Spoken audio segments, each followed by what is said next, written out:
സ്വന്തമായി ഒരു 100 രൂപ പോലും കയ്യിലെടുക്കാൻ കഴിയാത്ത, അതിനകത്ത് സാധിക്കാത്ത ഒരു ബ്രാഹ്മണ യുവാവ്. അദ്ദേഹം തുടക്കത്തിൽ തന്നെ നമ്മളത് കാണിക്കുന്നുണ്ട്. മ്യൂസിക് ഇഷ്ടമുള്ള ഒരു വ്യത്യസ്തമായിട്ടുള്ള ഒരു ബ്രാഹ്മണ യുവാവായിട്ട് നമ്മുടെ നിവിൻ പോളി വരുന്നു. നിവിൻ പോളിയുടെ ആ ഒരു കാര്യമൊക്കെയാണ് കാണിക്കുന്നത്. അതിനുശേഷം അവർ പാരമ്പര്യമായിട്ട് ഇങ്ങനെ പൂജകളിലും, ജനാർദ്ദനൻ വല്യച്ഛനാണ്, അതുപോലെ രഘുനാഥ് പല്ലേരി അച്ഛനാണ്, ഇവർക്ക് ഇങ്ങനെ പൂജ കൊണ്ടൊക്കെ ജീവിക്കുന്ന ഒരു കുടുംബമാണ്, ബ്രാഹ്മണ കുടുംബമാണ്. പൂജകളെയൊക്കെ കുറച്ച് കളിയാക്കുന്ന രീതിയിലൊക്കെ, തട്ടിപ്പാണെന്നുള്ള രീതിയിലൊക്കെ, ആ രീതിയിലൊക്കെ കാണിക്കുന്നുണ്ട് പടത്തിനകത്ത്. അപ്പോൾ നമ്മുടെ അജു വർഗീസ് ഒരു തട്ടിപ്പിന്റെ വീരനാണ്. ഇങ്ങനെ പൂജകളൊക്കെ നടത്തിയ ഒരു ബ്രാഹ്മണ യുവാവാണ്. അപ്പൊ അദ്ദേഹത്തിന്റെ കൂടെ നമ്മുടെ നിവിൻ പോളി കൂടുന്നു. അതായത് ക്യാഷ് ഇല്ല. ഒരു സീനിൽ കാണിക്കുന്നുണ്ട്. അച്ഛനോട് ചോദിക്കുന്നുണ്ട്, പുറത്തുനിന്ന് പോയി വരാൻ 200 രൂപ വേണമെന്ന് പറയുന്നുണ്ട്. അപ്പൊ 200 രൂപ എന്തിനാന്ന് ചോദിക്കും, ചായ കുടിക്കാനെന്ന് പറയുന്നുണ്ട്.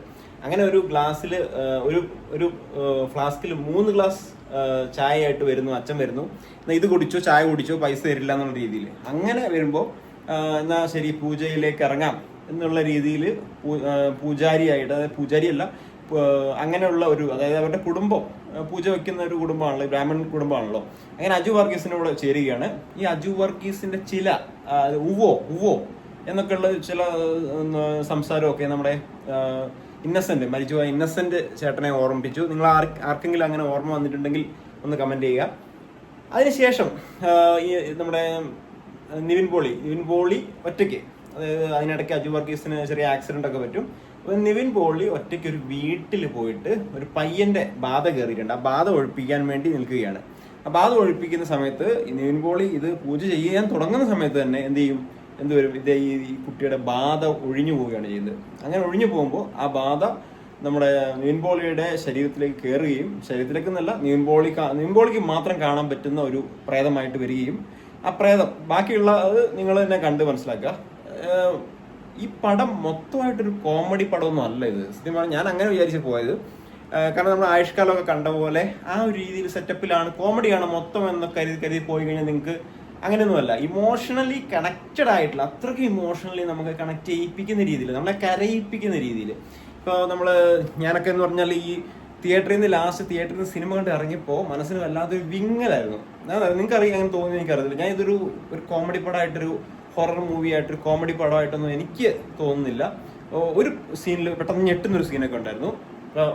ഇന്റർവെല് കഴിഞ്ഞ മൊത്തം ഇമോഷണലി ഒരു നമ്മൾ കരച്ചിലൊക്കെ വരുന്ന രീതിയിലുള്ള ഒരു ഫിലിമായിരുന്നു. തിയേറ്ററിൽ നിന്ന് ഇറങ്ങുമ്പോൾ മനസ്സിൽ എന്തോ ഒരു വിങ്ങലൊക്കെ നിൽക്കുന്ന രീതിയിൽ, അതായത് ഈ പടം അങ്ങോട്ട് പൂർണ്ണമാകാത്ത രീതിയിൽ ഞാൻ അവിടെ സീറ്റിൽ കുറച്ച് നേരം ഇരുന്നു പോയി. നിങ്ങൾക്ക് അങ്ങനെ എന്തെങ്കിലും തോന്നിയോ എന്ന് എനിക്കറിയില്ല. ഉണ്ടെങ്കിൽ ഒന്ന് കമന്റ് ചെയ്യുക.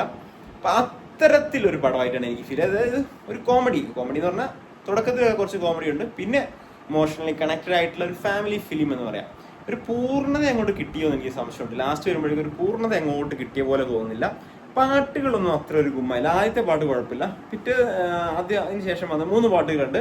അതിനുശേഷം വന്ന 2 പാട്ടുകൾ എനിക്ക് അത്ര നന്നായിട്ട് തോന്നിയില്ല. പക്ഷെ ജനാർദ്ദനൻ ചേട്ടൻ നന്നായിട്ട് ചെയ്തിട്ടുണ്ട്. അദ്ദേഹം ആ പ്രായത്തിലും, അതുപോലെ വിനീത് ആ ഒരു പ്രായത്തിന്റെ അച്ഛനായിട്ട് വരുന്ന വിനീത്, പ്രേതം റിയ ഷിബു എന്നാണ് പേര്, പ്രേതം നന്നായിട്ട് ചെയ്തു. അതുപോലെ നിവിൻ പോളി, അദ്ദേഹത്തിന്റെ തിരിച്ചുവരവെന്ന് പറയാം. അദ്ദേഹം ഇങ്ങനെയുള്ള സിനിമകളാണ് നമ്മൾ പ്രതീക്ഷിക്കുന്നത്. നമുക്ക് വേണ്ടതും ഇങ്ങനെയുള്ള സിനിമകളാണ്. അപ്പോൾ നിങ്ങൾക്ക് തീർച്ചയായിട്ടും ഒന്ന് കണ്ടിരിക്കാൻ പറ്റുന്ന, എന്നാൽ വലിയ ചിരികളൊന്നും സമ്മാനിക്കാനില്ലാത്ത അജു വർഗീസിന്റെ കൂടെയുള്ള കുറച്ച് കോമഡി സീനുകളും, അജു വർഗീസ് ഒക്കെ നല്ല സൂപ്പറായി ചെയ്തിട്ടുണ്ട്. നമ്മുടെ ഇന്നസെന്റ് ചേട്ടനൊക്കെ പല സീനുകളും ഓർമ്മ വരുന്നു. എനിക്കൊന്ന് ഫ്യൂച്ചറിലൊരു ഇന്നസെന്റ് ഒക്കെ ആയി മാറാൻ കഴിവുള്ളൊരു നടനൊക്കെയാണ്.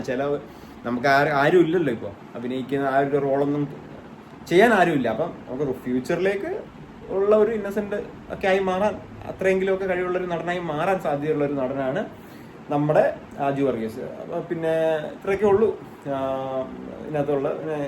നമ്മുടെ വിനീത് ഒരു നല്ല വേഷം ചെയ്തിട്ടുണ്ട്. തീർച്ചയായിട്ടും ഫാമിലി ആയിട്ട് പോയി കാണാൻ പറ്റുന്ന ഒരു ഫിലിം. എന്തായാലും ഇത് മിസ്സാക്കണ്ട. തിയേറ്ററിൽ തന്നെ കാണണമെന്ന് ഞാൻ പറയുന്നില്ല, അത്രയ്ക്കുള്ള സംഭവമൊന്നുമില്ല. എങ്കിലും ഒരു 10-ൽ ഒരു 8 മാർക്ക് കൊടുക്കാൻ പറ്റുന്ന നല്ലൊരു പടമാണ്. തിയേറ്ററിൽ പോയി കാണുക, ഫാമിലി ആയിട്ട് പോയി കാണുക കേട്ടോ. അപ്പോൾ നമ്മുടെ ഈ ഒരു ചാനലിലൂടെ ഒന്ന് സപ്പോർട്ട് ചെയ്യുക. ഞാൻ സിനിമകളും ഇങ്ങനെ ക്രിക്കറ്റ് നിരീക്ഷണമൊക്കെ ആയിട്ട് വരാം. ചാനൽ സപ്പോർട്ട് ചെയ്യുക. അപ്പോൾ തീർച്ചയായിട്ടും നമുക്ക് അടുത്ത വീഡിയോ ആയിട്ട് കാണാം. Thank you, all the best.